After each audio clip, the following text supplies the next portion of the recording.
in the heart of Omiro Grove, a mystical forest where the trees whispered ancient secrets and the rivers sang lullabies that echoed through the valleys, there lived a hunter named Jabari.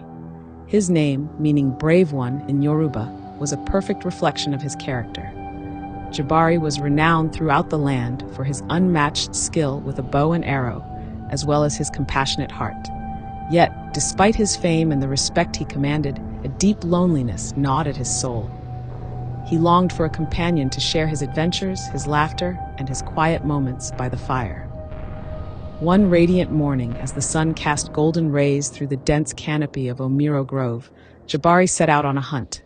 His target was a magnificent serpent, its scales glistening like black diamonds, a creature of legend that had eluded many hunters before him. As he tracked the serpent through the underbrush, a soft, mournful cry reached his ears.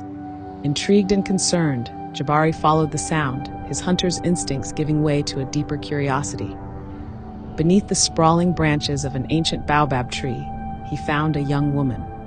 Her name was Adanna, meaning her father's daughter in Igbo, and she was as beautiful as the dawn.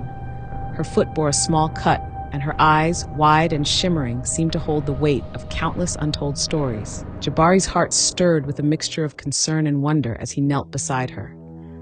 Hello, are you okay? Jabari asked, his voice gentle yet filled with urgency. Adanna remained silent, her gaze locked onto his. Without a word, Jabari carefully lifted her into his arms and carried her back to his village.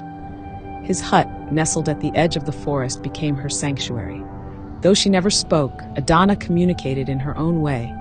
Through intricate patterns she drew in the sand and melodies she hummed that seemed to enchant even the birds of the forest. Yet, as the days turned into weeks, a peculiar pattern emerged. Each evening, as the sun dipped below the horizon, Adanna would vanish into the shadows of the forest. Jabari would search for her, calling her name, but she would always return late at night, her expression weary and distant. Where does she go? Jabari often wondered aloud, his heart heavy with concern.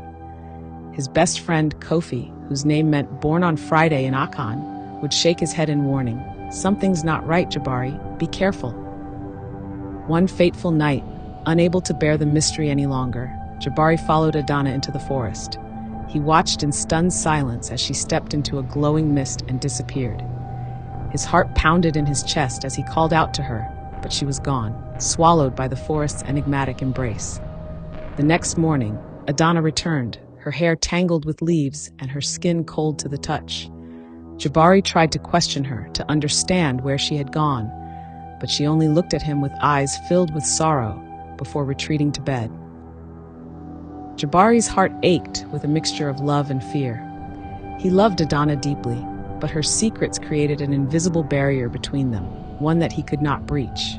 One day, a wealthy merchant arrived in the village, offering a substantial reward for the capture of the legendary black serpent that roamed Omiro Grove. Determined to provide for his village and perhaps uncover the truth about Adanna, Jabari set out to hunt the serpent once more. In the depths of the forest, he spotted the serpent coiled high in a tree, its scales shimmering in the dappled sunlight. A small diamond-shaped mark on its neck caught his eye. With steady hands, Jabari drew his bow and released an arrow. The serpent hissed and slithered away, but Jabari knew he had struck true. Following the trail of blood, he stumbled upon a heart-wrenching sight. Adanna lay on the forest floor, the same diamond-shaped mark glowing faintly on her neck. "Adanna!" Jabari cried, rushing to her side. Tears welled in her eyes as she whispered, "I'm sorry, Jabari. The forest calls me. I'm not who you think I am." Before his very eyes, Adanna's skin transformed into shimmering scales. She was the serpent, a creature bound by a curse that had haunted her for centuries. Jabari's heart shattered, yet his love for her remained unyielding. "You're my wife," he declared firmly. "I won't let anyone hurt you." Adanna's voice trembled as she replied, "I'm cursed, Jabari. My love is dangerous for you." But Jabari refused to abandon her. He carried her back to the village, despite the fear and anger that rippled through the community.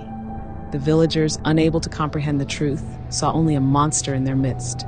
In the end, Jabari buried Adanna beneath the ancient baobab tree where he had first found her. He wrapped her in a beautiful cloth adorned with flowers and laid her to rest. The next morning, a miraculous sight greeted the village. A tiny tree had sprouted from the ground where Adanna lay. It grew rapidly, its branches adorned with glowing flowers that sang the same haunting melodies Adanna had once hummed. The villagers whispered of magic, of a spirit that now watched over them. Jabari would sit beneath the tree each evening, a serene smile on his face as the flowers' songs filled the air. In their melodies, he heard Adanna's voice, a reminder that she was still with him, a guardian spirit who would forever be a part of Omiro Grove and his heart.